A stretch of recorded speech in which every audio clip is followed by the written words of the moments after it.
My dear students, स्वागत है फिर से अपने इस चैनल अकाउंटिंग गुरुजी में। भाई पहले तो माफ़ी चाहते हैं, आपकी क्लासेस थोड़ी सी कम चल रही हैं। उसका रीज़न है कि एक बड़े प्रोजेक्ट पे काम चल रहा है।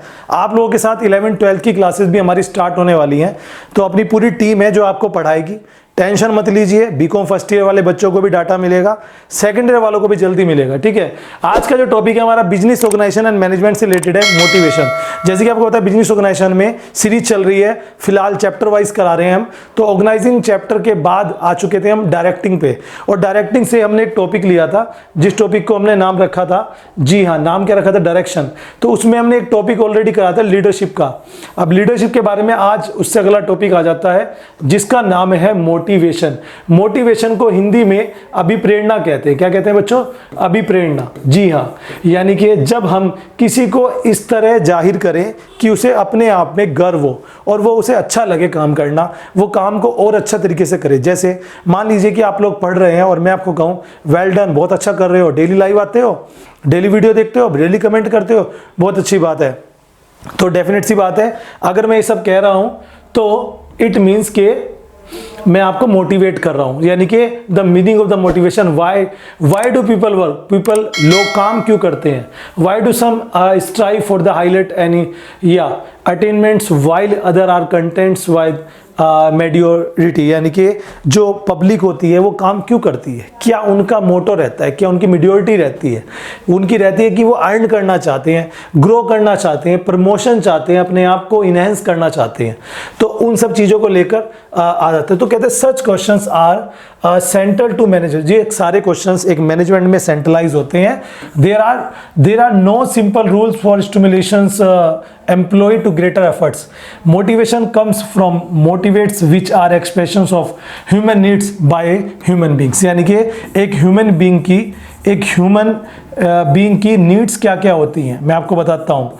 एक ह्यूमन बीइंग की नीड्स को यहाँ पर उसे 7 हिस्सों में बांटा गया है। सबसे पहली नीड होती है रोटी कपड़ा मकान, और सबसे आखिरी की नीड होती है उसकी टॉप लेवल की नीड, उसे हम कहते हैं रेस्पेक्ट, प्रमोशन, शोहरत जिसे कहते हैं।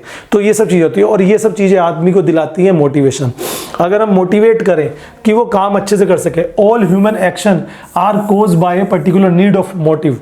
यानी कि उसका पर्टिकुलर कोई ना कोई मोटिव होता है, और उस मोटिव को, जी हाँ, उस मोटिव को लेकर ही हम आगे चलते हैं। तो मोटिवेशन का मतलब क्या है बच्चों? बहुत सिंपल सा है। विलियम जी स्कॉट कहते हैं, विलियम जी स्कॉट का कहना है motivation means a process of stimulating people to action to accomplish desire goal. Motivation का मतलब है पब्लिक को, पीपल को, सबऑर्डिनेट्स को, एम्प्लॉय को इस तरह से इंकरेज करना कि वो जो डिजायर गोल्स हैं हमारे, जो हमारे उद्देश्य हैं, उनको पाने के लिए वो तत्पर रहे, यानी कि अच्छे से काम करते रहें। आपके पास जो एम्प्लॉय काम कर रहा है, अगर वो काम अच्छा कर रहा है, आप उसे अप्रिशिएट कर रहे हो, सच ए गुड थिंग। लेकिन अगर वो काम अच्छा कर रहा है, आप उसे अप्रिशिएट नहीं कर रहे हो, तो एक टाइम के बाद फीलिंग आती है, यार मैं क्यों करूं इतना बढ़िया काम, मैं क्यों करूं। ठीक है, कभी कभी तो ऐसा भी होता है कि हमारा एम्प्लॉय हमारे खराब काम कर रहा है, थोड़ा सा बैड वर्क उसने कर दिया, हम फिर भी उसे थोड़ा सा इंस्पायर करते हैं, कोई बात नहीं, हो जाता है ना, कोई बात नहीं, फिर करना। जैसे घर में नई नई बहू आती है, उसके हाथ से बर्तन गिर गए, कांच का गिलास टूट गया, तो उसे क्या कहते हैं कि ये थोड़ी कहते हैं डांट देंगे, नई नई बहू है भाग जाएगी, तो उसे कहते हैं कोई बात नहीं बेटा, गलती हो जाती है। सांस कहती है चलो कोई बात नहीं, अगली बार ध्यान रखना। ठीक है, तो this is kind of a motivation. एक और राइटर है, उन्होंने कहा है motivation refer to a way in which argues desire या aspirations, striving and needs direct to control और exception the behaviour of human being. एक ह्यूमन बीइंग के बिहेवियर में सब चीज़ें होती हैं, आर्ग्यूज भी होते हैं, उसके अपने डिज़ायर्स भी होते हैं, एस्पिरेशंस भी होती हैं, स्ट्रीविंग्स भी होती है, समझ में आ गई। और इन सब चीज़ों को हमें उसे कंट्रोल करके चलना पड़ता है बच्चों। ठीक है, अब बात आती है मोटिवेशंस के बारे में। देखिए, मोटिवेशन के बारे में कुछ चीज़ें मैं आपको बताना चाहता हूँ। जैसे सबसे पहली चीज़, motivation is a personal and internal complete feeling. Motivation जो है वो इंटरनल और पर्सनल फीलिंग है, ये बाहर से नहीं मिलता। सेल्फ मोटिवेशन आपने नाम सुना होगा, खुद से भी मिलता है, कभी कभी हम काम अच्छा करते हैं। तो एक तो ये पर्सनल है और एक इंटीग्रल है। मैं ऐसा नहीं कि अब ग्रुप में मोटिवेट नहीं कर सकते किसी को कि 50 लोग हैं उन सबको मोटिवेट कर रहे, बहुत बढ़िया कर रहे हो, बहुत बढ़िया कर रहे हो, फील ही नहीं होने का, फील आएगा क्या। लेकिन जैसे आप पढ़ रहे हो, मान लीजिए आप 20 बच्चे इस वीडियो को देख रहे हो, और मैं आप में सबका नाम लेकर ना ग्रुप में कह दूँ बच्चों बहुत बढ़िया पढ़ रहे हो, कोई फील नहीं आएगा। लेकिन अगर मैं आपको इंडिविजुअल को, अरे मजा आ गया भाई Rohan, you are doing good, तो आपको थोड़ा सा अच्छा लगेगा। ये एक डायनामिक एंड कंटिन्यूस प्रोसेस है, लगातार चलने वाला प्रोसेस है। हमें अपने एम्प्लॉय को टाइम टू टाइम मोटिवेट करना पड़ता है। कॉजेज गोल डायरेक्टली बिहेवियर, जो मोटिवेशन का कारण है वो है गोल डायरेक्ट बिहेवियर बनाना, यानी कि जो हमारे एम्प्लॉय का जो बिहेवियर है वो सामने विजन उसका गोल पर होना चाहिए, डिस्ट्रैक्ट नहीं होना चाहिए। आपका एम्प्लॉय का विजन होना चाहिए कि वो आपकी कंपनी के बारे में सोचे, वो आपके प्रोडक्ट के बारे में सोचे। Motivation is the product of anticipated value from action and action will lead to these values. ठीक है, ये सब चीजें यहाँ पे रखी गई है। आगे चलते हैं। अब प्रोसेस क्या है, प्रोसेस को समझो ध्यान से, प्रोसेस को समझो ध्यान से। मैं आपको और भी दिखा दूंगा, देखो, हाँ देखो मैं प्रोसेस आपको समझाता हूँ, बहुत ध्यान से समझ लेना। ये देखो दिख रहा है इस समय, हाँ ये देखो जरा, प्रोसेस क्या है, नीड। सबसे पहले नीड देखी जाती है, एम्प्लॉय की नीड क्या है, हमारी नीड क्या है, फिर वांट और गोल्स, फिर टेंशंस, ठीक है, और उसके बाद होता है action toward achievements of goal and satisfaction of wants. दो चीजें हैं, एक तो है गोल, एक है वांट्स, और इन दोनों को लेके चलना। मान लो कंपनी का गोल है मैक्सिमम प्रॉफिट गेन करना, ठीक है, एम्प्लॉय का गोल है हाईएस्ट सैलरी गेन करना, तो इन दोनों को लेके हमें मोटिवेट करना पड़ता है। जैसे मैं एक सिंपल उदाहरण दूं आपको कि जब एम्प्लॉय काम करता है तो हम उसे कहेंगे जितना अच्छा तुम काम करोगे उतने तुम्हें बोनस मिलेगा, जितना अच्छा काम करोगे। मान लो तुम्हें 100 पीस बनाने हैं एक हफ्ते में, 1 वीक में, आप अगर 100 पीस से जितने ज़्यादा पीस बनाओगे, है ना, जितना ज़्यादा मैन्युफैक्चर करोगे, पर पीस आपको 100 रुपये मिलेंगे।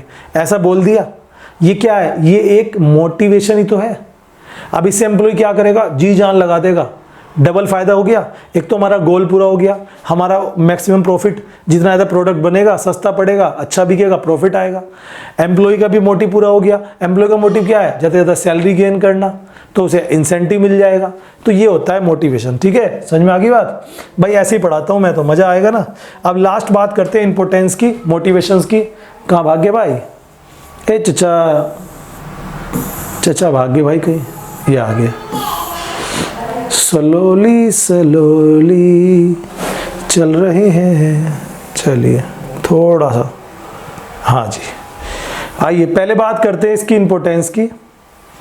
देखिए इंपोर्टेंस तो ये है कि मोटिवेशन अपना रोल प्ले करता है लेवल ऑफ परफॉर्मेंस बढ़ाने के लिए, परफॉर्मेंस का लेवल अप करने के लिए इंपोर्टेंस अपना मोटिवेशन में रोल देता है। High motivation result in low employ, जी हाँ बिल्कुल सिंपली बात है, लो एम्प्लॉय में हाई मोटिवेशन रिजल्ट होता है। जितने कम एम्प्लॉय होंगे उतने ही ज्यादा मोटिवेशन डेवलप होगा। इफेक्टिव मोटिवेशन हेल्प ओवरकम या resistance to change and negative attitudes of part, यानी कि जो इफेक्टिव मोटिवेशन होता है वो हेल्प करता है ओवरकम्स बाहर निकलने में, किस चीज़ के, जो resistant to change and negative attitudes होता है।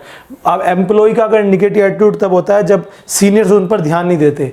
अब एम्प्लॉय है आपका, काम कर रहा है आपके लिए, आपको उसे टाइम टू टाइम मोटिवेट करना पड़ेगा, टाइम टू टाइम उसे अच्छा बताना पड़ेगा, करना पड़ेगा। और अगर आप ऐसा नहीं कर पा रहे हो तो सिंपल सी बात है, आपको बहुत अच्छे से नहीं मिल पाएगा कुछ भी। ठीक है, एक ही बात ये होगी बच्चों। तो ये आ गया, तो ये था इसका इंपोर्टेंस। अब बस लास्ट प्रिंसिपल्स की बात कर लेते हैं, हमारा ये खत्म हो जाएगा।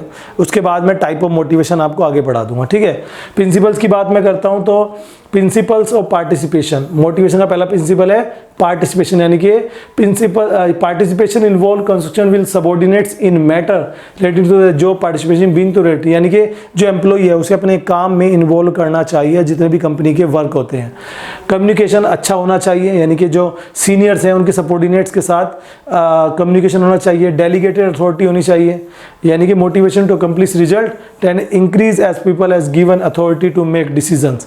जो हमारे छोटे स्तर के कर्मचारी हैं, एम्प्लॉय हैं, उनको अथॉरिटी दो कि वो डिसीजन अच्छा ले सके, ठीक है ना, डिसीजन ले सके, उन्हें पावर दो। तो ये 3 प्रिंसिपल्स है जिनके बेसिस पर काम करता है। ठीक है, जो मोटिवेशन के टाइप होते हैं वो 2 प्रकार के होते हैं बच्चों। यहां भी समझो, शॉर्ट में समझा रहा हूं आपको, शॉर्ट में एक चीज को, इन फिनेंशियल और नॉन फिनेंशियल। मान लो तुम अपने एम्प्लॉय को बोनस दे रहे हो, उसकी सैलरी बढ़ा रहे हो, तो वो क्या हो गया, वो हो गया या उसका प्रमोशन कर रहे हो, वो हो गया फिनेंशियल इंसेंटिव या फिनेंशियल मोटिवेशन। एक होता है नॉन फिनेंशियल, इसमें क्या होता है, नॉन फिनेंशियल में अप्रिशिएट कर दिया, तुमने उसे सील्ड दे दी, वाह भाई वाह बहुत बढ़िया करे, बहुत बढ़िया बहुत बढ़िया, आगे चलते रहो पढ़ते रहो, ये क्या है, इसे it is such kind of a non financial. जब सुपरविजन अच्छा करे, स्टेटस दे उन्हें अच्छा मतलब बिना पैसों के जब किसी को अप्रिशिएट किया जाए वो नॉन फिनेंशियल होगा, और जब पैसे दे किया जाए तो वो फिनेंशियल होगा। आज की वीडियो अच्छी लगी होगी, अच्छी लगी तो लाइक कर देना, चैनल को सब्सक्राइब कर देना, क्योंकि डेली आपको ऐसी क्लासेस मिलती रहती हैं। Thank you.